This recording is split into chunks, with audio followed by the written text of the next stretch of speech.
et bienvenue à vous toutes et à vous tous. J'espère que vous allez bien. Un petit pouce, merci beaucoup. Mon site internet est en barre d'information, en barre d'infos bien entendu. Bonjour et bienvenue. La France en 2025. Ce que les guides ne veulent plus se taire maintenant. C'est un message qui est analysé, qui est très percutant, dérangeant, éclairant. Ce que je veux dire dans cette vidéo, les guides me l'ont soufflé à plusieurs reprises. Ça fait des mois et des mois qu'ils me le disent. Ils ne veulent plus se taire. Ce que vous allez entendre ne vient pas d'une analyse ou quoi que ce soit. C'est de la vibration, de la terre, de la souffrance, de la France.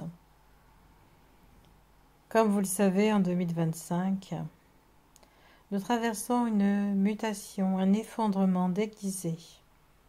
Je ne vous apprends rien. Ce qu'on appelle progrès est parfois une fuite en avant. On vit trop rapidement. Quand on observe les gens, quand on observe les gens, la première fois que je suis allée à Paris, il y a de ça très très longtemps, c'est vieux, ça remonte à je ne sais plus quelle année, j'ai observé les gens, je les ai vus courir, se dépêcher. Mais j'ai dit, mais ils vont où tous ces gens? Pourquoi se dépêcher? C'est en 2023, en 2003, il y a plus de 20 ans, même plus. J'ai dit, mais pourquoi ils se dépêchent comme ça pour vivre? C'est quoi leur problème de se dépêcher là?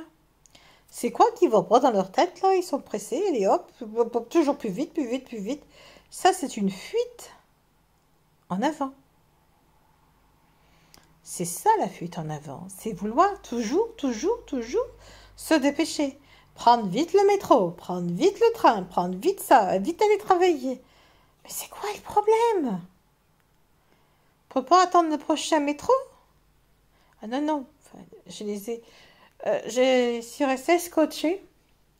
Puis une année, je revenais d'Égypte il y a très très longtemps. C'était en 99.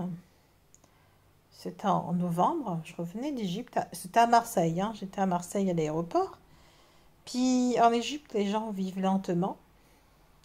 Tout était organisé. J'étais encadrée. C'était une croisière en 99. Je sortais pas seule d'ailleurs en Égypte. Vous mieux évitez. Et je vois les gens, Marseille,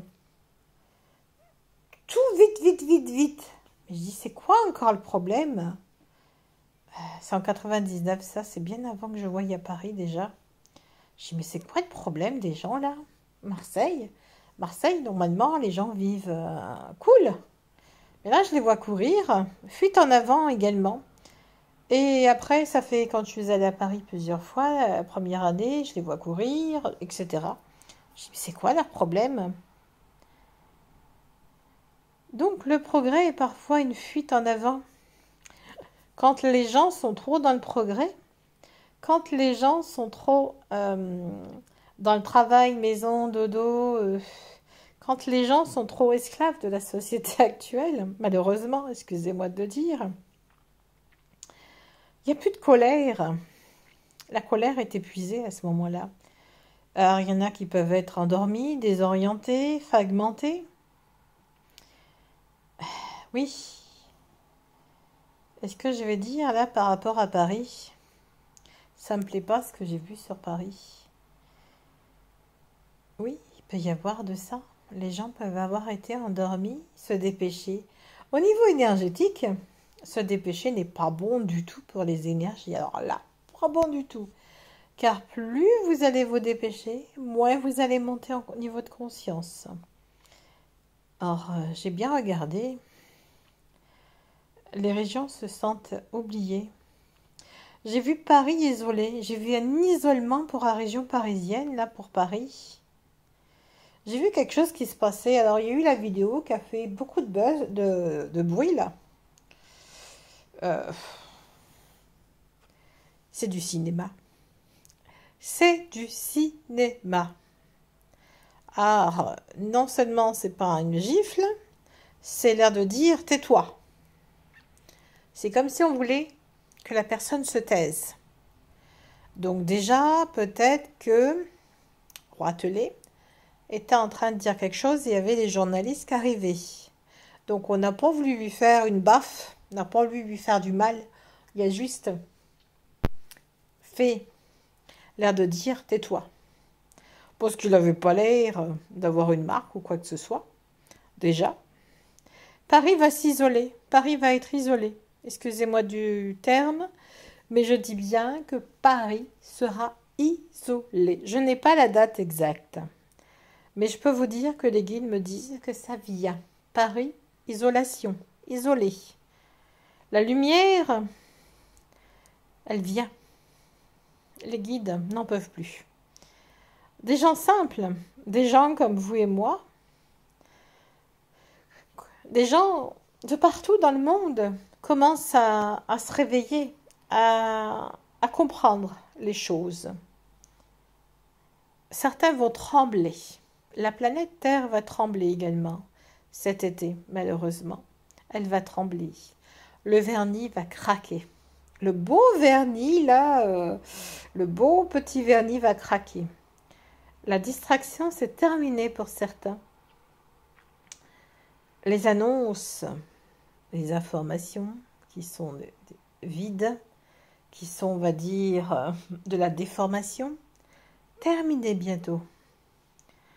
Le peuple, ou les peuples, vont se réveiller soudainement.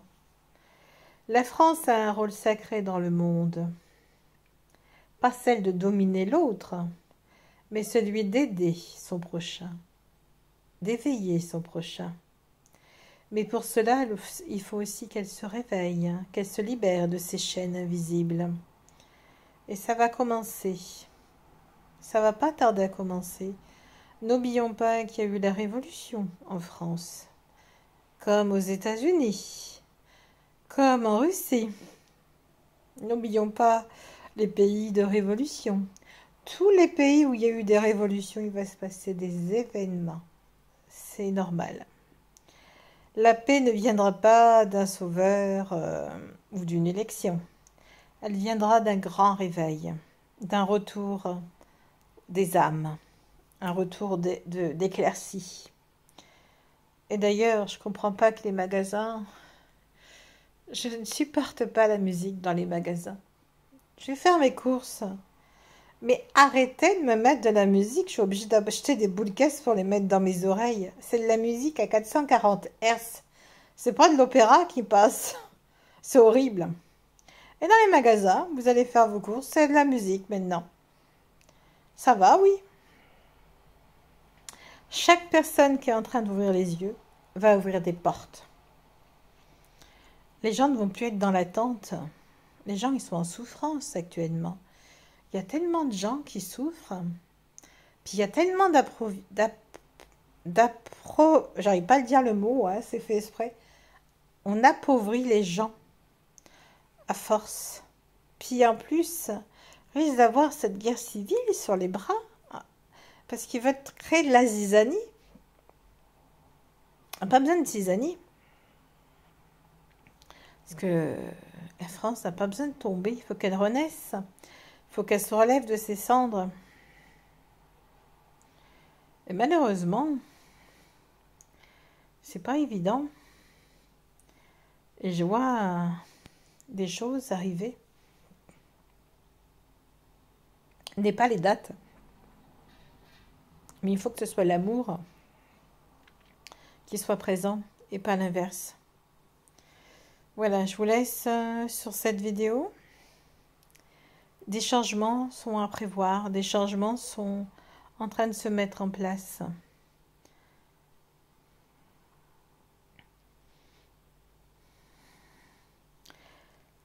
La France de 2025, qu'est-ce que vous voulez qu'elle soit, la France?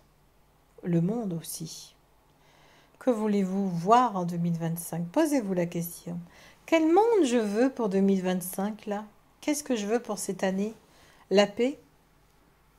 Le bien-être? Qu'est-ce que vous avez envie de vivre? Posez-vous la question. Qu'ai-je envie de vivre? Le grand réveil? Quelqu'un qui vient donner, apporter, sécuriser, aimer? l'amour, la joie. Enfin, des gens qui comprennent ce que vous avez besoin. Et ce n'est pas, hélas,